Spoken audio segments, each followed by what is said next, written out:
Out of the 60,000 people who are homeless in New York City, over 25,000 are children.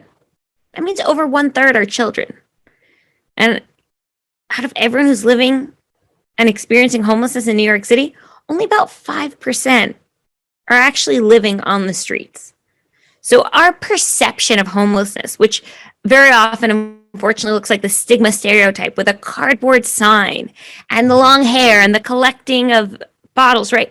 That is actually a stigma and stereotype and really small image of what homelessness is. It's tip of the iceberg, right? Homelessness doesn't look a certain way. You are listening to Power Marketing with Kevin Lee. Kevin and his agency Did It have helped thousands of businesses win through superior marketing, as have his books, articles, speaking engagements, and the E-Marketing Association Power Marketing podcasts. Here's Kevin. I'm particularly pleased to be chatting today with Adina Lichtman, who is the founder of Knock Knock Give a Sock. And so we'll start off with finding out what the origin story was for that. Like, how do you wake up one morning and decide that it's all about socks? Well, thank you so much for having me today, Kevin. I'm really excited to be here. How does it start all about socks? How did we get there? Well, it actually started a whole bunch of years ago when I was in college, and I was giving out sandwiches to some of my neighbors on the street.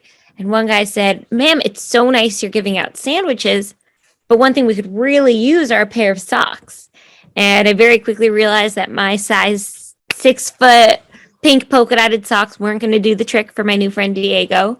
So I actually decided, I was living in a dorm room at the time, I decided to knock on every door on my floor, and in about 15 minutes, I got over 40 pairs of socks. By the time I was a senior in college, we had spread to over 20 college campuses and collected over 50,000 pairs of socks. And at that point, my parents were like, "You need to get these socks out of our garage ASAP." So I needed to start raising money in order to pay for a warehouse just for these socks. And then I had to become a 501c3 legal nonprofit organization. Luckily, my sister was a lawyer. I didn't even know what a 501c3 was then.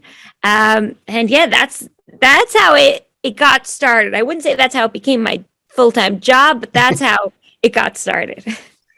Great. Well, that's inspirational. And it sounds from our earlier conversations that it was really reinforced that socks are indeed like a huge commodity, right, for the homeless population or for other folks who are having difficulty making ends meet, that, you know, socks are important because the sandwich is gone in 5 minutes, right? But the sock, you get a lot of mileage out of. Exactly. And just think about it. If it's raining, right? If it's cold at night, people who are experiencing homelessness are on their feet more than someone who is living in their own home, right? And there's no access to washing machine, right? Or dryer. And just that alone, we often think, okay, what does someone who's living on the street need? A coat because we're cold when we're outside, but our toes aren't cold. It's something we so take for granted. Mm-hmm. Absolutely. So I'd love to hear how you ended up sort of incorporating corporations and businesses into the whole sock thing, right? Because initially it seems like, you were relying on the consumers, perhaps with some extra pairs of socks that they weren't, in their weekly rotation to sort of say, oh, these will, be great for a homeless person to have. And, but of course, corporations are in a completely new, channel that can help, both from corralling their HR, right, and be, tapping into their employees, but also potentially in other ways. So Sure. How did that evolve? So it started actually on college campus, even beyond the socks. So, right, I had started collecting these socks, and we collected 50,000 pairs within 2 years. And I joke that I became the sock celebrity on campus, and I would be asked to speak in synagogues, churches, college classrooms. And I would always ask the audience, I would say, raise your hand if you've ever given money, food, or clothing to someone in need. And almost everyone would raise their hand. And then I would say, who here can tell me the name of one person experiencing homelessness? And almost no one could. And there was this massive disconnect between the people who were receiving these donations and the people who were giving them. They just didn't know each other. Mhm. And for me, I realized that there was something missing in the system. I also realized during this experience, I was learning a lot about homelessness. And I very quickly realized that out of the 60,000 people who are homeless in New York City, over 25,000 are children. That means over one third are children. And out of everyone who's living and experiencing homelessness in New York City, only about 5% are actually living on the streets. So our perception of homelessness, which very often unfortunately looks like the stigma stereotype with a cardboard sign and the long hair and the collecting of bottles, right? That is actually a stigma and stereotype and really small image of what homelessness is. It's tip of the iceberg, right? There's homelessness doesn't look a certain way. So I learned that, and as I mentioned, was asking these questions to different audiences. And I decided my senior year to actually bring 50 of my college classmates and 50 people living in local homeless shelters to have dinner side by side. We had two rules. You had to sit next to someone who you hadn't met before. And two, no one was allowed to serve food to anybody else. So we were all eating family style. And by the end of the dinner, college students said, Adina, we couldn't tell who was living in a homeless shelter and who was our college classmate. That's when I realized that this is the work that I wanted to do. Bringing communities together. And it's great for the college students, but I started realizing if I actually want to create change around homelessness, if I want to change perceptions, you need people who have power and influence and resources. Because if you look at any social movement, look at the Black Lives Matter movement, look at LGBTQ+, right? Look at these different social issues. Every person in corporate America can tell you the name of someone who they're friends with or who they know who's a person of color, right? They can tell you about a family member, a friend, or someone who they know who's come out. But if you ask them if they know somebody experiencing homelessness, they can't typically say yes to that.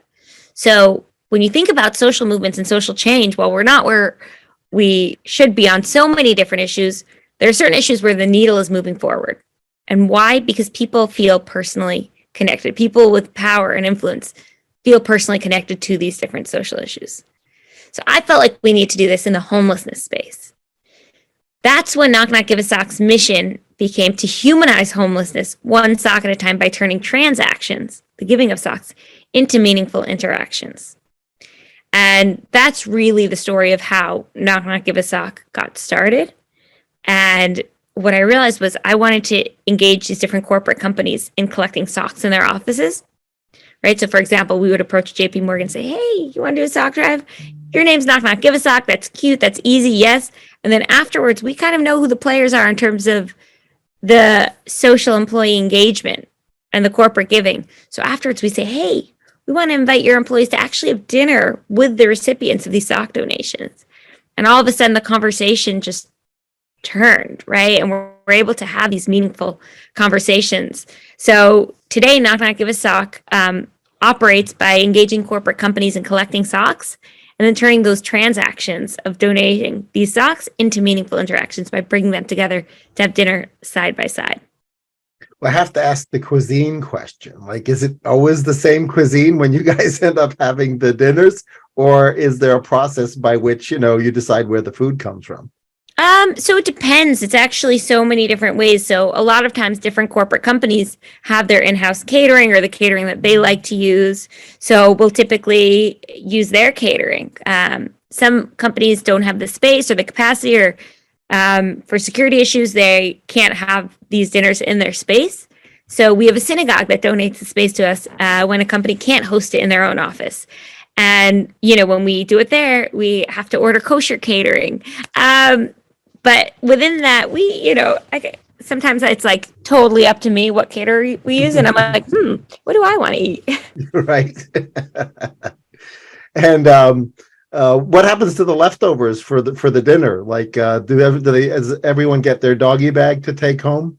So it's actually interesting. We have thought about having Tupperware so that people can take the food as they go. But typically, when we do have the leftover food, a lot of the shelters will come with shelter program directors or recreational directors who come, and they'll often, take the food back with them when there's leftover.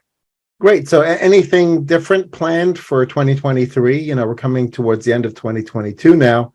And so I'm just curious if you've got sort of a roadmap planned out for 2023 that's any different than what you did this year. Sure. So just a little background in terms of what Knock Knock Give a Sock does on a much larger scale. We basically have 4 different pillars to our organization. Pillar number 1 is distributing 500,000 socks a year while hiring people living in local shelters to help us distribute these socks. That's our Socks as Job program. That's pillar number 1 with the socks. Pillar number 2 are these meet your neighbor lunches and dinners, which we do with corporate companies and our neighbors living shelters coming together for dinners. The third pillar is we actually have 2 community events that we do every year. One is a massive holiday carnival for over 300 kids living in local homeless shelters. And the other is what we call our Woodstock Music Festival, where we bring 3 artists living in homes and 3 artists living in shelters to perform on stage side by side. And the last pillar is we actually wrote a set of children's books on homelessness. So we actually go into schools. We do a lot of education around homelessness so that children and families can actually learn about these issues together. So that's big picture what Knock Knock Give a Sock does. One thing that's going to be different for this year that we're looking forward to doing that we kind of started in 2022, but actually making sure that every month we're hosting one Meet Your Neighbor dinner that's open to professionals from all different backgrounds to buy tickets. Because typically we'll do them with JP Morgan, right? So it's open to JP Morgan employees to sign up, and we'll be bringing our neighbors from shelters. But this year we are looking to prioritize doing one a month of these Meet Your Neighbor dinners that anyone can sign up and pay for a ticket for. And do you anticipate those would be hosted at the synagogue for consistency purposes? Very likely, yes. Right. Cool. Well, that's exciting, and I think opening it up to diversity, with regards to who buys the tickets is sort of a fun idea, because I'm sure you can make the math work to where my ticket pays for the meal of the person next to me who didn't buy the ticket, right? So it should work out pretty well. Exactly. And the truth is, it's a great way to actually engage new companies as well. So it's a win-win on all ends for that. Great. Well, it started obviously very hyper local to New York once you got back to New York. But do you have plans to sort of move it to other cities, or do you sort of feel like the problem is still so big here in the New York area that you sort of have your hands full for the time being? So I actually think probably for the next year or 2, we'll, keep growing it here in New York City. The long-term plan over the next 10 years is to hopefully have a program director in the 5 most populated cities across America. So essentially having a program director who's working on 3 of those 4 pillars in every city, right? Collecting socks locally and hiring people living in shelters to help us distribute those socks, the Socks as Job program, having these Meet Your Neighbor lunches and dinners with local programs and companies, and also having those 2 community events a year, the Carnival and the Woodstock Music Festival. So the hope is to get those 3 programs off the ground in the major cities across America. Great. So if there's anybody listening and has access to a lot of socks, right? Maybe they're in the fashion industry or whatever, and they could arrange to get what they call the seconds, right? To make it their way to your warehouses. Is there like a maximum number of socks that you could accept, or could you pretty much make use of an unlimited number of socks? Maximum. Well, we can make use. All we ask is just let us know ahead of time. Right. We've taken up to 200,000 pairs of socks at a time, and we could definitely take more. I would say we probably stop at like 500,000 in one shipment, but we could take up to 500,000 pairs of socks. Our warehouse is pretty big. Well, let's be optimistic and hope somebody listening has 500,000 socks, yes. That they can get rid of. As long as they're new. They just got to be new. No, right. If it has like a little misstitch or something, we'll take them. Yeah, absolutely. So when you do get the socks, I'm sure people are sort of curious, on the distribution side, is there sort of a logistics, process for that? How do you know who needs the next batch of socks, and how do you work through that process? Sure. So we have 3 different ways of distributing them. One, if companies are doing sock drives, we always put them in contact with their local shelter. So if you're in Seattle, Chicago, LA, we'll put you in contact with your local shelter afterwards to drop off the socks locally because we do believe in donating locally. If you're based in New York City, then and you're hosting a sock drive, we'll actually send somebody from our Success Job program to pick up those socks and bring them to a local shelter.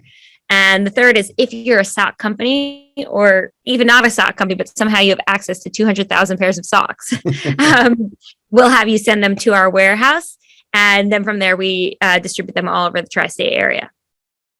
Great. Well, that's super exciting to hear the progress you've made, and how it's turned into a serious endeavor, right? And expanded beyond the initial mission to really having that educational and societal integration element to it. So thanks so much for joining me and sharing the story. Thank you so much. Thank you for having me, and I'm excited to speak to you again soon. Sounds good. Thanks. Kevin Lee's Power Marketing is available on all your favorite podcast networks. Kevin loves helping businesses excel at marketing.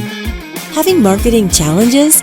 Just like Santa in The Miracle on 34th Street, if Kevin can't help you, he'll know someone who can. Find him on LinkedIn, subscribe, or follow.